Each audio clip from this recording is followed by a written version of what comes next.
Here's tonight's 9 at 9, here at home. The Bexar County Sheriff's deputies at the scene of a body found near the Atascosa County line. That body found in the 12,000 block of Wisdom Road. The body was found burned beyond recognition and badly decomposed. According to the sheriff, the body is that of a short adult or a large child. 23 people killed in Mexico during a gun battle between security forces and suspected cartel members. The hour-long battle took place about 40 miles south of Eagle Pass. In the Philippines, at least 4 people are dead and tens of thousands have evacuated their homes as the result of a typhoon. There are fears that ongoing heavy rain could lead to dangerous flooding and mudslides.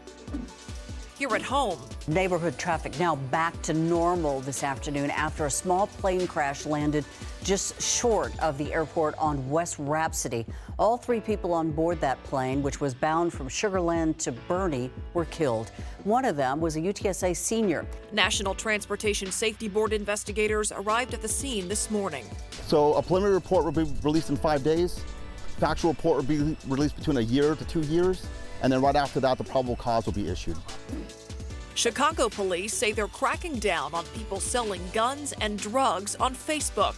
Police announced the arrests of 53 people as part of their undercover investigation known as Operation Facebooked. Last week, we hit a sobering milestone of 10,000 illegal guns that have been seized by officers and turned in by a few community members. They say the weapons and drugs were being sold in private or invisible Facebook groups. Nearly 300 Amazon packages stolen from a California post office. That I understand that everybody's struggling at Christmas, but understand that those actions hurt people. Investigators say a carrier service Amazon hired left the packages at the post office, even though it was closed.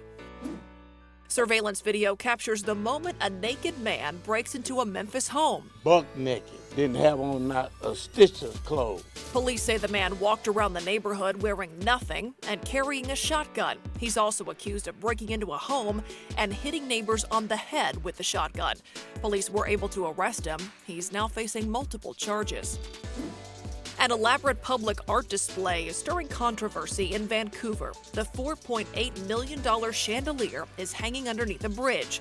Some think the display, funded by a local luxury property developer, is mesmerizing. Others think it's out of place in a city that's facing a housing crisis. A Maine couple buys back their classic car 40 years after selling it. Penny and Stu Tinker say they were forced to sell because they needed the money. We stood in the driveway and cried. This has always been the car the one that got away, you know. The new owner used the car for parades and car shows, but when he passed away, the car was left in a barn to sit there. Recently, Penny and Stu were able to buy it again. We're just really excited to get it back. To read more about these 9 stories, go to ksat.com/news at 9.